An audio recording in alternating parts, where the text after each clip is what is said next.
സുഹൃത്തുക്കളെ, കഴിഞ്ഞ ദിവസം ഞാൻ ആസന്നമായ നമ്മളെ ഇലക്ഷനിൽ നമ്മളെങ്ങനെ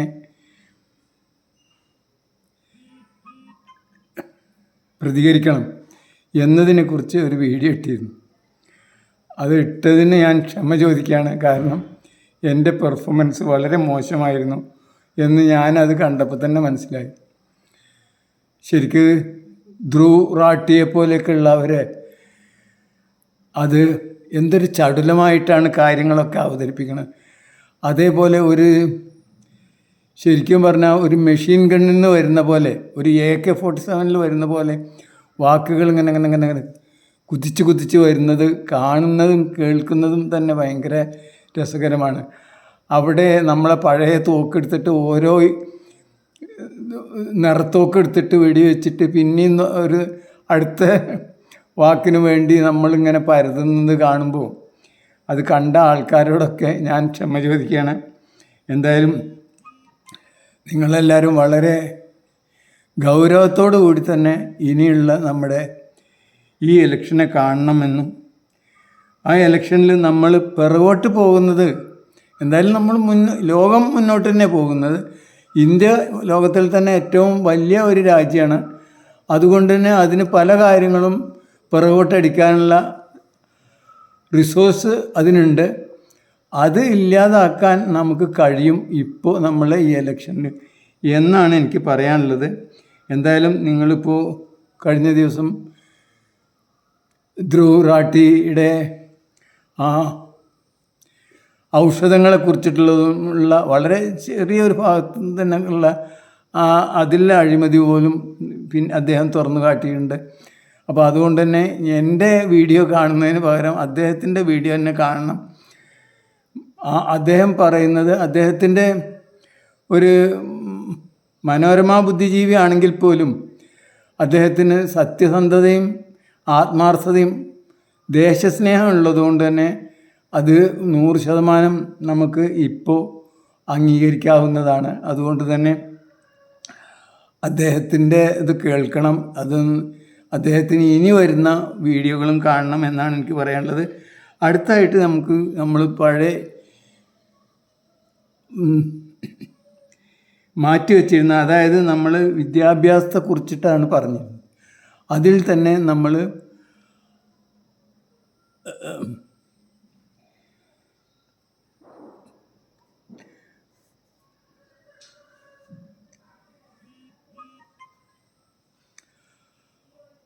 യഥാർത്ഥത്തിൽ ഈ വിദ്യാഭ്യാസം ഉണ്ടായത് പ്രജകൾക്ക് വേണ്ടിയുള്ള വിദ്യാഭ്യാസമാണ്.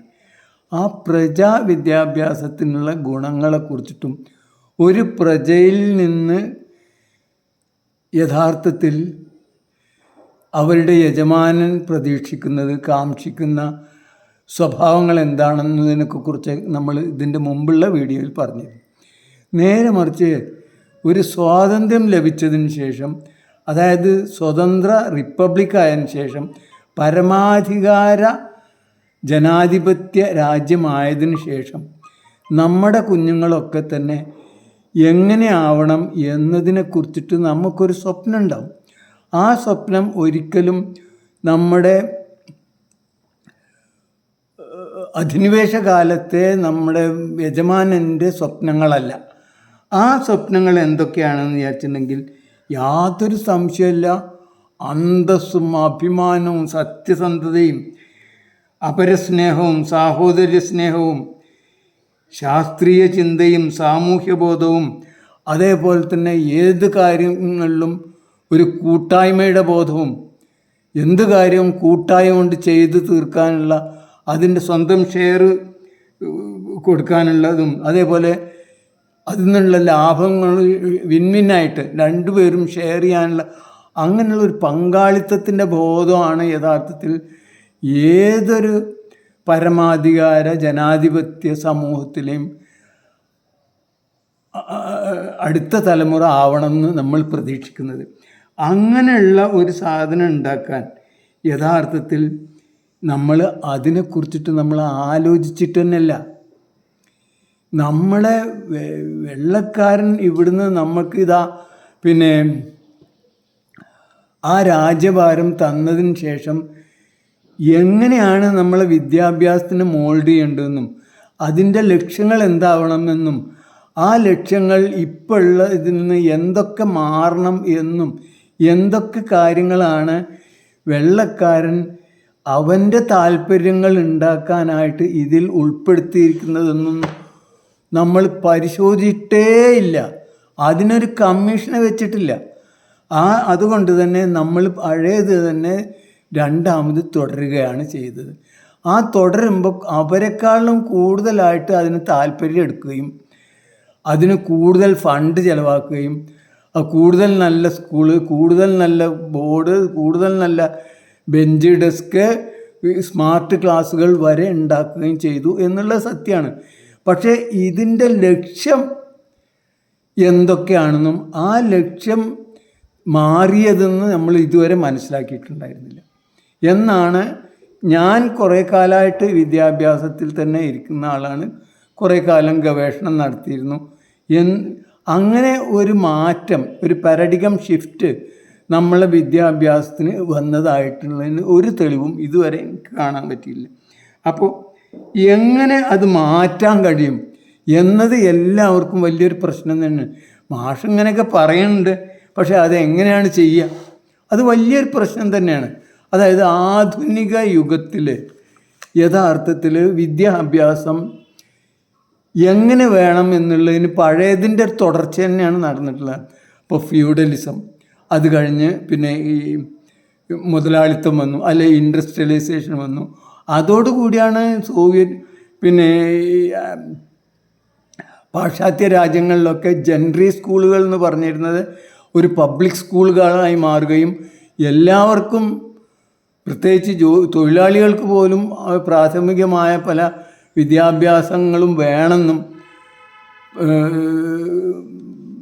വിദ്യാഭ്യാസത്തിലൂടെ കിട്ടുന്ന പല നൈപുണ്യങ്ങളും ശേഷികളും വേണമെന്നും അത് പിന്നീട് അങ്ങനെ ഒരു ജനറലായിട്ട് അതായത് എല്ലാ ഈ സെക്സിനും, അതായത് ലിംഗഭേദമില്ലാതെ വേണമെന്നുള്ളതൊക്കെ വന്നത് വളരെ കുറഞ്ഞ കാലം കൊണ്ടാണെന്ന് അർത്ഥം. അത് അങ്ങനെയാണ് നമ്മൾ അപ്പോഴേ. അതിനുശേഷമാണ് ഇന്ത്യയിൽ ഈ വിദ്യാഭ്യാസം തുടങ്ങിയത്. ഇന്ത്യയിൽ വിദ്യാഭ്യാസം തുടങ്ങിയത് പൂർണ്ണമായിട്ടും നമ്മളെ ആശ്രിതരെ ഉണ്ടാക്കാനായിട്ട്. നമ്മൾ വളരെയധികം വെള്ളക്കാരനെ നമ്മൾ ബഹുമാനിക്കുക വേണം ആ കാര്യത്തിൽ. അങ്ങനെ വിദ്യാഭ്യാസത്തിലൂടെ അല്ലെങ്കിൽ അവരുടെ ആ പ്രോസസ്സിലൂടെ വന്ന എല്ലാവരും അവനെ ബഹുമാനിക്കാനും അവനാണ് ഏറ്റവും ശരിയെന്നും അവൻ്റെ യജമാനത്വം എന്നുള്ളത് ശരിക്കും സ്വാഭാവികമാണെന്നും എന്ന ഒരു ബോധം ഉണ്ടാക്കാൻ 100% സഹായിച്ചത് ഈ ഇംഗ്ലീഷ് വിദ്യാഭ്യാസം തന്നെയാണ്. അപ്പോൾ അതോടുകൂടിയാണ് നമ്മൾക്ക് ഇപ്പോഴും ആ മോരിൻ്റെ പുളി ഇപ്പോഴും മാറിയിട്ടില്ല. ഇന്നും നമുക്ക് അവൻ തന്നെയാണ് വലിയവൻ. അവൻ്റെ രൂപവും അവൻ്റെ രീതിയും അവൻ്റെ സ്വഭാവങ്ങളും അതിനെ മഹത്വവൽക്കരിച്ചിട്ട് എന്തിന് അവൻ്റെ ആക്സെൻറ്റ് പോലും അവൻ്റെ ഇംഗ്ലീഷിൽ തന്നെ അവൻ്റെ ആക്സെൻറ്റിൽ തന്നെ പറയണം എന്ന് ശഠിക്കുന്ന, അത് വലിയ കാര്യമായിട്ട് വിചാരിക്കുന്ന ഈ ആൾക്കാരാണ് 99% നമുക്ക് ഇവിടെ ഉള്ളത്. അവൻ്റെ ഇംഗ്ലീഷ് കണ്ടോ, അവൻ നന്നായിട്ട് ആക്സെൻറ്റ്, അവൻ ഇംഗ്ലീഷുകാരെ പോലെ തന്നെ അവൻ്റെ ആക്സെൻ്റ് ഉണ്ട് എന്നും അതാണ് ഏറ്റവും വലിയ കാര്യമായിട്ടും അതാണ് ബുദ്ധിയുടെ വലിയൊരു പാരമ്യം എന്നതാണ് ആൾക്കാർ വിചാരിക്കുന്നത്. അപ്പോൾ എന്തായാലും അത് അങ്ങനെ അല്ലാതെ എങ്ങനെയാണ് പൗരവിദ്യാഭ്യാസം ഉണ്ടാക്കുക? അവിടെയാണ് നമ്മൾ മനസ്സിലാക്കേണ്ടത്. ഇന്ന് നിലവിലിരിക്കുന്ന വിദ്യാഭ്യാസ രീതിയിൽ നിന്ന് എന്തൊക്കെ ഘടകങ്ങളാണ് അതിലുള്ളത്, ഈ ഘടകങ്ങൾ എന്തൊക്കെയാണ് യഥാർത്ഥത്തിൽ ഈ പ്രജാവിദ്യാഭ്യാസ പ്രജാമനോഭാവം വളർത്തുന്നത് എന്തൊക്കെയാണ്, മനോഭാവത്തെ പരിപോഷിപ്പിക്കുന്നത് എന്തൊക്കെയാണ്? സംശയം വിചാരിക്കേണ്ട. ഈ പരീക്ഷ കണ്ടില്ലേ നിങ്ങൾ? പരീക്ഷ നമുക്ക് അസൂയ ഉണ്ടാക്കും, വിരോധം ഉണ്ടാക്കും, അതേപോലെ കള്ളം പറയാനുള്ള സ്വഭാവം ഇതുണ്ടാകും, അതിൽ കള്ളത്തരം ചെയ്യാനുള്ള ആ പ്രവണത ഉണ്ടാക്കും. ഇതൊക്കെ തന്നെ പ്രജയ്ക്ക് ആവശ്യമാണ്. അങ്ങനെ പ്രജയുടെ മാനസികമായ അവൻ്റെ പേഴ്സണാലിറ്റിയെ തന്നെ തകർക്കുക എന്നുള്ളത് ഒരു യജമാൻ്റെ ആവശ്യമാണെന്നർത്ഥം. അപ്പോൾ അതിൽ എന്തൊക്കെയാണ് ഒഴിവാക്കേണ്ടതെന്ന് നോക്കിയാൽ മതി. അങ്ങനെയാണെങ്കിൽ ഇന്നത്തെ സ്കൂൾ വിദ്യാഭ്യാസത്തിൽ വളരെ കൂടുതൽ കാര്യങ്ങൾ ഒഴിവാക്കാൻ കഴിയും. അതായത് പിന്നെ അതിൻ്റെ സ്ട്രക്ചറിൽ പല പല പല പല ഓഫീസേഴ്സിന് നമുക്ക് ഒഴിവാക്കാം, പല മേൽഘടകങ്ങൾ ഒഴിവാക്കാവുന്നതാണ്. എന്തായാലും ആദ്യം നമ്മൾ ചെയ്യേണ്ടത് എന്താ വെച്ചാൽ, നമ്മൾ പ്രജാവിദ്യാഭ്യാസത്തിന് ശരിക്കും പറയുകയാണെങ്കിൽ ഔദ്യോഗികമായിട്ട് ചെയ്യുകയാണെങ്കിൽ ദേശീയമായിട്ട് തന്നെ നമുക്ക് നടത്താൻ കഴിയും. എന്താണ് ദേശീയമായിട്ട് നമ്മളെ കുഞ്ഞുങ്ങൾക്ക് എന്തൊക്കെ ഗുണങ്ങളാണ്, എന്തൊക്കെ ബിഹേവിയറൽ ചേഞ്ചസ് ആണ്, എന്തൊക്കെ ഗുണങ്ങളാണ് നമ്മൾ പരിപോഷിപ്പിക്കേണ്ടത് എന്ന് ആദ്യം തന്നെ ലിസ്റ്റ് ചെയ്യുക. അത് ലിസ്റ്റ് ചെയ്തതിന് ശേഷം അത് ഒരു വ്യാപകമായ ചെറിയ ഏറ്റവും താഴെയുള്ള റൂറലായ റസ്റ്റിക്കായിട്ടുള്ള ആദിവാസി സമൂഹങ്ങളിൽ തന്നെ അവരുടെ മക്കൾക്ക് എന്താവണം എന്ന് അവർക്കൊരുതുണ്ട്. അത് എൻ്റെ അഭിപ്രായത്തിൽ ഈ ആദിവാസികൾ വളരെ അപരിഷ്കൃതമെന്ന് നമ്മൾ കാണുന്ന ആദിവാസികൾക്കും നമ്മൾ വിചാരിക്കുന്ന ആദിവാസികൾക്കും ഇനി ഏറ്റവും മുന്തിയ ഇതിൽ നിൽക്കുന്ന ഒരു മെട്രോപൊളിറ്റിലെ അന്തസ്സുള്ള ഒരു പൗരനും ഒന്ന് തന്നെയാണ്. അവരുടെ മക്കൾ എന്താവണം, അന്തസ്സുള്ളവരായിരിക്കണം, സത്യസന്ധരായിരിക്കണം, കളവ് പറയരുത്, മറ്റുള്ള ആൾക്കാരെ സ്നേഹിക്കണം. ഇതൊക്കെ തന്നെയാണ് എല്ലാവർക്കും വേണ്ടത്. അപ്പോൾ അതാദ്യം ലിസ്റ്റ് ചെയ്യുക. ഈ ലിസ്റ്റ് ചെയ്തിട്ട് ഇതല്ലാത്ത, ഇതിന് വിരുദ്ധമായ, ഇതിന് തകരാറുണ്ടാക്കുന്ന എന്തൊക്കെ കാര്യങ്ങൾ വിദ്യാഭ്യാസത്തിൽ ഇന്ന് നടപ്പുള്ള വിദ്യാഭ്യാസത്തിലുണ്ട് അത് പരിശോധിക്കുക, അതൊക്കെ വെട്ടിക്കളയുക. അങ്ങനെ ചെയ്യുകയാണെങ്കിൽ നമ്മൾ വളരെ പെട്ടെന്ന് തന്നെ താഴത്തേക്കൊണ്ട് വന്നോളും. നമുക്ക് DO വേണ്ട, DD വേണ്ട, DPI വേണ്ട. എന്താ വേണ്ടത്? കുഞ്ഞ് പഠിക്കണം. അതിനെന്ത് വേണം? കുഞ്ഞ് വേണം. കുഞ്ഞവിടെ ഉണ്ട്. പിന്നെ അധ്യാപകനാണ് വേണ്ടത്. ഈ അധ്യാപകനെ പരിശോധിക്കണം എന്നുണ്ടെങ്കിൽ അതിന് അവിടെ ആ കുഞ്ഞിനെ അധ്യാപകനെ അറിയുന്ന ആൾക്കാരാവണം. അതായത് ലോക്കൽ പ്രാദേശികമായ സമൂഹമാവണം. അതിനവരെ ഏൽപ്പിക്കണം. ഇനി അതൊന്നും അത്രമാത്രമേ ചെയ്യണ്ടു. ഇനി അത് ഈ ദേശീയമായിട്ട് നടക്കില്ല എന്നത്, അല്ലെങ്കിൽ സംസ്ഥാന ലെവലിൽ നടക്കില്ല എന്ന് വെച്ചോ, എന്നാലും അത് പ്രശ്നമില്ല. നമ്മളെ കുഞ്ഞുങ്ങളുടെ ഇന്നേറ്റായിട്ടുള്ള, അല്ലെങ്കിൽ അവൻ്റെ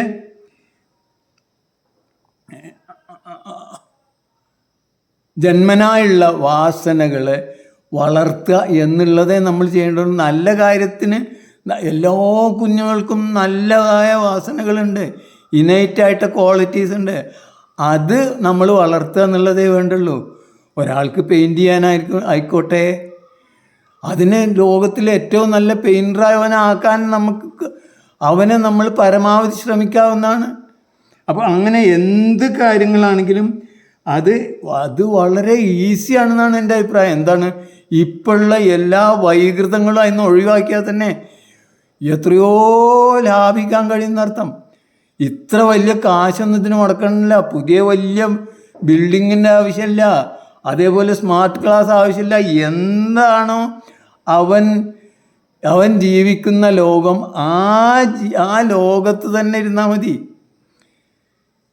ആ ലോകത്ത് ആ അധ്യാപകനെ പരമേൽപ്പിക്കണം. അധ്യാപകന് ജോലി അതായിരിക്കണം. ഈ കുഞ്ഞ് പഠിച്ചാലേ അവന് ശമ്പളം കൊടുക്കേണ്ടുള്ളൂ, അല്ലെങ്കിൽ കൂലി കൊടുക്കേണ്ടുള്ളൂ. അത്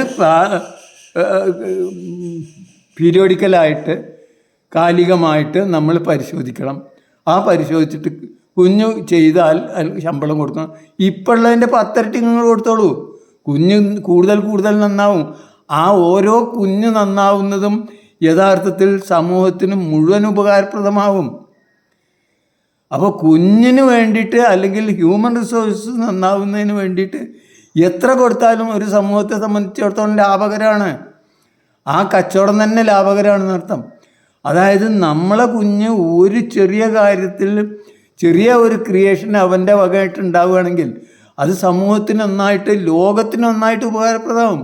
ഇപ്പോൾ നിങ്ങളൊന്ന് ആലോചിക്കും, പൂജ്യത്തിൻ്റെ കാര്യം. ഒരു മനുഷ്യൻ്റെ തലയിലുണ്ടായതല്ലേ. ആ പൂജ്യം എന്ന് പറയുന്നത് എത്ര ലോകത്തിൽ എത്ര മനുഷ്യർക്ക് ഉപകാരപ്രദമായി, ഇനി വരുന്ന എത്ര തലമുറകൾക്ക് അതുകൊണ്ട് ഉപകാരപ്രദമാണ്. അപ്പം അങ്ങനെ എത്രയോ കാര്യങ്ങൾ നമുക്ക് കണ്ടെത്താൻ ഓരോ മനുഷ്യനും കഴിയും. അതിന് സഹായിക്കുക എന്നുള്ളതേ നമ്മൾ ചെയ്യേണ്ടുള്ളൂ എന്നർത്ഥം. അതല്ലാതെ ഇല്ലാത്തത് നമ്മൾ ഉണ്ടാക്കാൻ നോക്കണ്ട. പിന്നെ അതിൻ്റെ കൂടെ മിനിമം ഇന്ന കാര്യങ്ങൾ ആ കുട്ടി പഠിക്കണം, അതിന് നമ്മൾ ഭരമേൽപ്പിക്കണം. അതിനാണ് ഈ മാഷക്ക് കൂലി കൊടുക്കേണ്ടത്. അതിനാണ് മാഷക്ക് നമ്മൾ ശമ്പളം എന്താ കൊടുക്കേണ്ടത്, അത് കൊടുത്തോളൂ. അത് നടത്തിയിട്ടുണ്ടെങ്കിൽ മാത്രമേ അയാൾക്ക് പൈസ കൊടുക്കാം. പക്ഷേ അതിന് ഓരോ നിമിഷവും അയാളെ പരിശോധിക്കേണ്ടതില്ല. മാത്രമല്ല 24 മണിക്കൂർ അയാൾക്ക് ഉപയോഗിക്കാവുന്നതാണ്. അങ്ങനെ 8 മണിക്കൂറോ 5 മണിക്കൂറോ ഒരു പീരീഡൊന്നുമല്ല, അയാൾക്കായിട്ട് കൊടുക്കണം. അത് ആദ്യത്തെ ഈ പ്രാഥമിക തലം മാത്രം മതി. അതായത് 7ാം ക്ലാസ്സോ 8ാം ക്ലാസ് വരെ ഉള്ളത്, അതായത് 8 കൊല്ലം, പിന്നെ അതിൻ്റെ മുമ്പത്തെ 2 കൊല്ലം. ഈ കാലങ്ങൾ കൊണ്ട് തന്നെ കുട്ടി ഏകദേശം അവന് എന്താവും എന്നുള്ള അവസ്ഥയിലെത്തും. പിന്നെ അവൻ എന്തെങ്കിലും ചെയ്തോട്ടെ, ആ കാലത്ത് അവൻ്റെ ശാസ്ത്രീയമായ അവൻ്റെ അടിത്തറ, വിജ്ഞാനത്തിൻ്റെ അടിത്തറ പൂർണ്ണമായിട്ടും ശക്തമായ അടിത്തറ ഉണ്ടാക്കണം. അതാണ് ഈ കുറഞ്ഞ കാലഘട്ടം കൊണ്ട് ചെയ്യേണ്ടത്.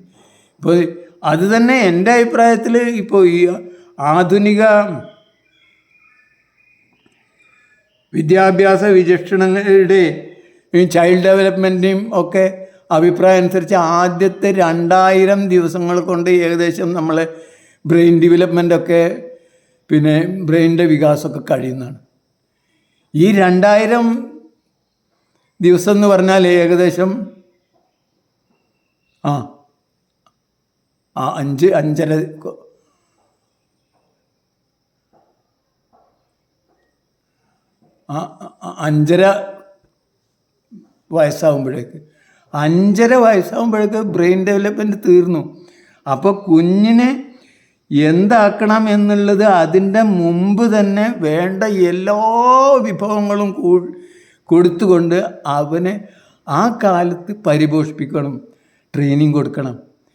അവന് വേണ്ട അതൊക്കെ നിങ്ങൾക്കറിയാം.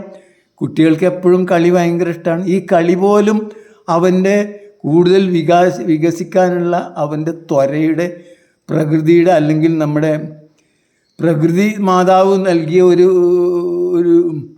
സ്വഭാവമാണ്. എത്ര കണ്ട് കൂടുതൽ കളിക്കുന്നോ അത്ര കണ്ട് അവന് കൂടുതൽ കാര്യങ്ങൾ മനസ്സിലാക്കാനും കൂടുതൽ പഠിക്കാനുള്ള ആ ത്വര അവൻ്റെ ഉള്ളിൽ നിലീനമാണ് എന്നുള്ളതാണ് നമ്മൾ കാണിക്കുന്ന അർത്ഥം. ആ കാലത്ത് പരമാവധി വിനോദങ്ങളിലൂടെ, കളികളിലൂടെ, പിന്നെ എന്താണോ കുട്ടിക്ക് താല്പര്യം അതിലൂടെ അവൻ്റെ മാനസികമായ ശേഷികൾ, കായികമായ ശേഷികൾ, ആത്മീയമായ ശേഷികൾ അതൊക്കെ തന്നെ വളർത്താനുള്ള എല്ലാ സൗകര്യങ്ങളും ചെയ്തു കൊടുക്കണം. അതിന് പറ്റിയ രീതിയിൽ അധ്യാപകരെ ട്രെയിനിങ് ചെയ്യണം. അതൊന്നായിട്ട് വേറെ പുറമൊന്നും കൊണ്ടുവരാൻ ഇവിടെയുള്ള താല്പര്യമുള്ള ആൾക്കാർക്ക് ഈ അവരുടെ സർവീസ് കാലഘട്ടത്തിൽ തന്നെ മെല്ലെ കൊടുത്താൽ മതി എന്നർത്ഥം. അങ്ങനെ വളരെ സമഗ്രമായ രീതിയിൽ ചിലവുകൾ ഇപ്പോൾ ചിലവാക്കുന്നതിൻ്റെ പകുതി ചിലവ് കൊണ്ട് മാത്രം തന്നെ ഇപ്പോൾ ഉള്ളതിനേക്കാളും കൂടുതൽ നല്ല വിഭവങ്ങൾ, കൂടുതൽ ആത്മാർത്ഥതയുള്ള, കൂടുതൽ അന്തസ്സും അഭിമാനമുള്ള പൗരന്മാരെയാണ് വേണ്ടത്, സിറ്റിസനെയാണ് വേണ്ടത്. അങ്ങനെയുള്ള സിറ്റിസനെ ഉണ്ടാക്കാൻ പ്രത്യേകിച്ച് വേറെ പുറമെന്നൊന്നും കൊണ്ടുവരേണ്ടതില്ല. നമുക്ക് ഇവിടെ തന്നെ ഉണ്ട്. അവിടെ നമ്മൾ ആ നാട്ടിൻ്റെ പ്രാദേശികമായ വിഭവങ്ങളും പ്രാദേശികമായ സംസ്കാരവും പ്രാദേശികമായ സ്വഭാവങ്ങളും ഗുണങ്ങളും എടുത്ത് അവിടുന്നാണ് വളർന്നു വരേണ്ടത്. അല്ല എപ്പോഴും അവൻ്റെ സംസ്കാരം അവൻ്റെ അതല്ല വേണ്ടത്. ആ സംസ്കാരത്തിൽ നിന്ന് അവിടുന്ന് ഉരുത്തിരിഞ്ഞ് ഒരു പുഷ്പം വിരിയുന്ന പോലെ അവിടുന്ന് അതിൻ്റെ എല്ലാ മണവും ചൂരും ഗുണവും ദോഷവും ഒക്കെ ഉൾക്കൊണ്ടുകൊണ്ട് മനസ്സിലാക്കിക്കൊണ്ട് ഈ ദോഷങ്ങളൊക്കെ പരമാവധി ഒഴിവാക്കി ഗുണങ്ങൾ പരമാവധി പരിപോഷിപ്പിച്ചു. അതാണ് നമ്മൾ സാമാന്യ ആപേക്ഷികത പറയുന്നത്. അതാണ് ഈ സാംസ്കാരികമായിട്ട് പറയുന്നത്. അതിൽ ഈ നമ്മളെ പഴയ നമ്മളെ തെറ്റുകളും നമ്മളെ കുറ്റങ്ങളും നമ്മളെ അപരാധങ്ങളും ഹൈലൈറ്റ് ചെയ്യല്ല, അതൊക്കെ ഒഴിവാക്കുക, അതൊക്കെ നമ്മൾ പിന്നെ ഇഗ്നോർ ചെയ്യുക. നല്ലത് വല്ല ഗുണങ്ങളുണ്ടെങ്കിൽ അതിനെ ഹൈലൈറ്റ് ചെയ്യുക, പുതിയ നല്ല ഗുണങ്ങൾ വല്ലതും കിട്ടിയാൽ അതും നമ്മൾ ഹൈലൈറ്റ് ചെയ്ത് പരിപാലിക്കുക. ഇതാണ് വേണ്ടത്. അങ്ങനെ ചെയ്യണമെന്നുണ്ടെങ്കിൽ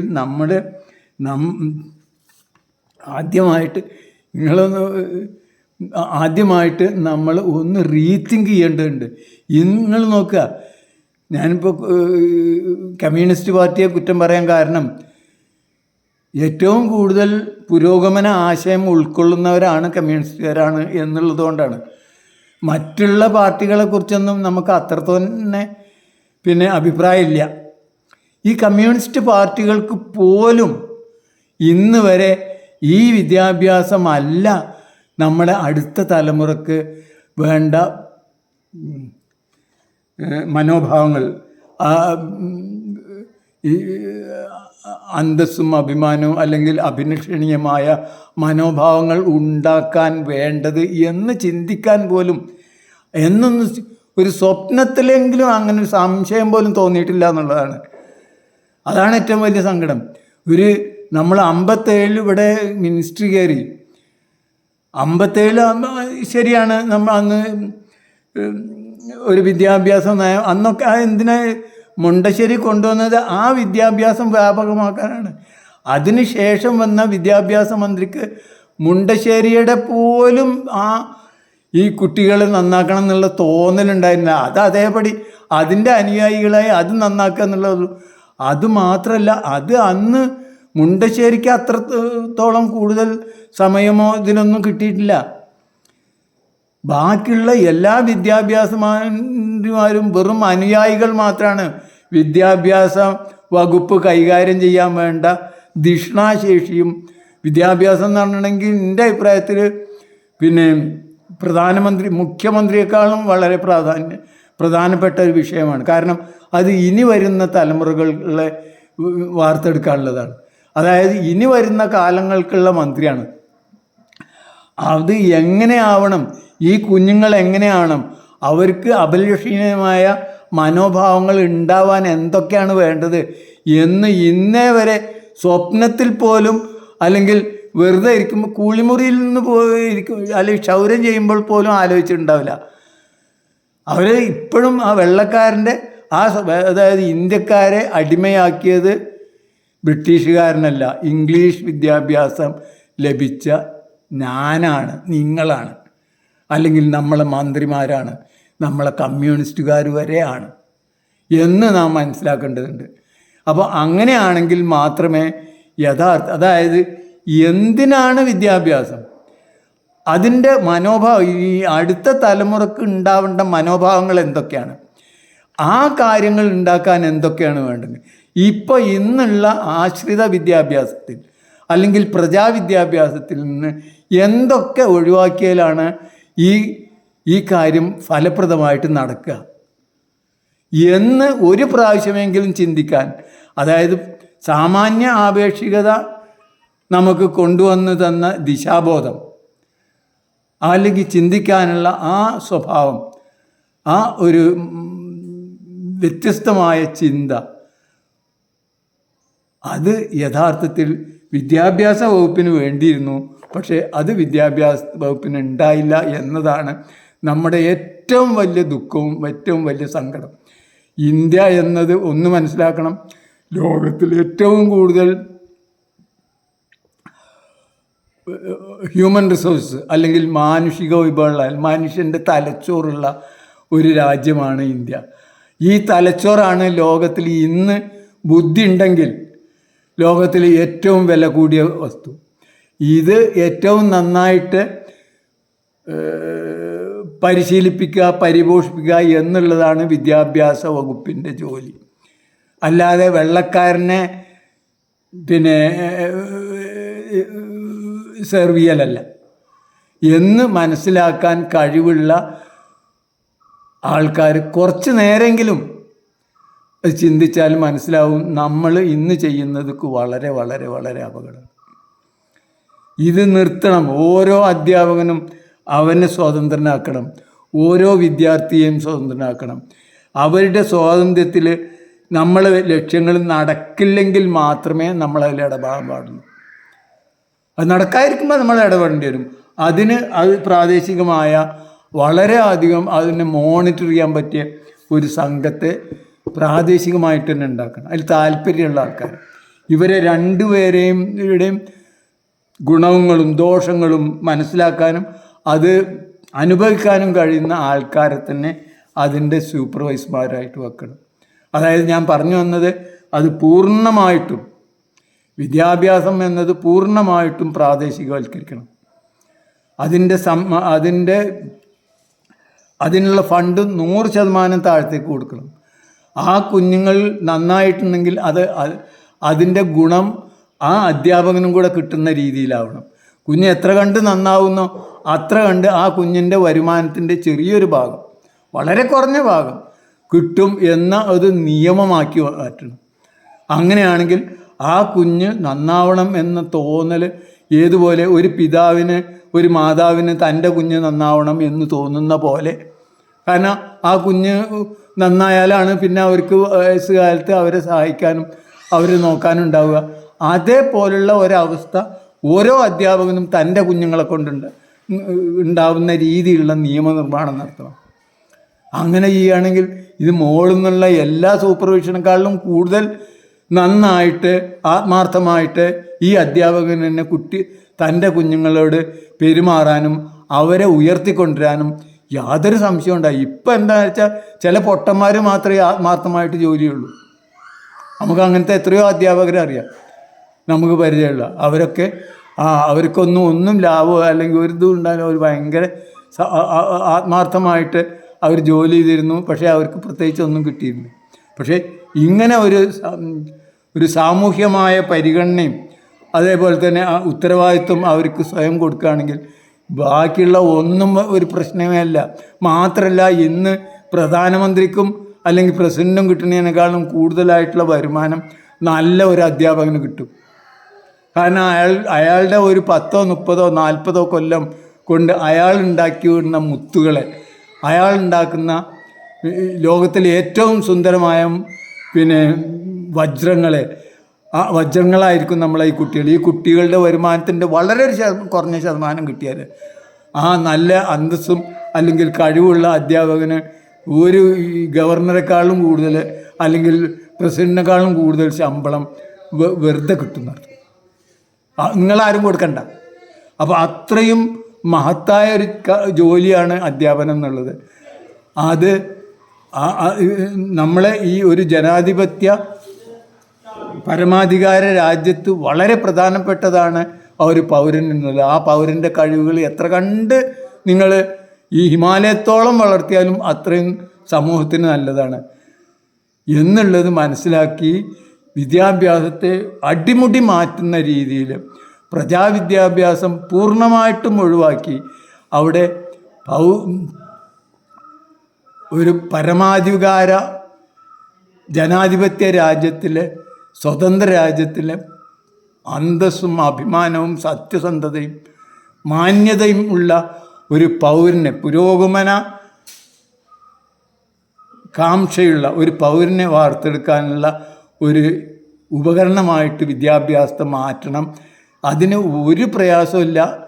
പഴയത് നിർത്തിവെക്കുക. ഇതുപോലെ ചൈന ചെയ്ത പോലെ. ചൈന പണ്ടുണ്ടായിരുന്ന വിദ്യാഭ്യാസത്തെ പരമാവധി പൂർണ്ണമായിട്ട് നിർത്തിവെച്ച് പുതുതായിട്ട് തുടങ്ങുക. അതേപോലെ ഒന്ന് റീസ്റ്റാർട്ട്, പഴയത് നിർത്തിവെച്ചിട്ട് റീസ്റ്റാർട്ട് ചെയ്യുക. റീസ്റ്റാർട്ട് ചെയ്യുമ്പോൾ എന്ത് വേണം?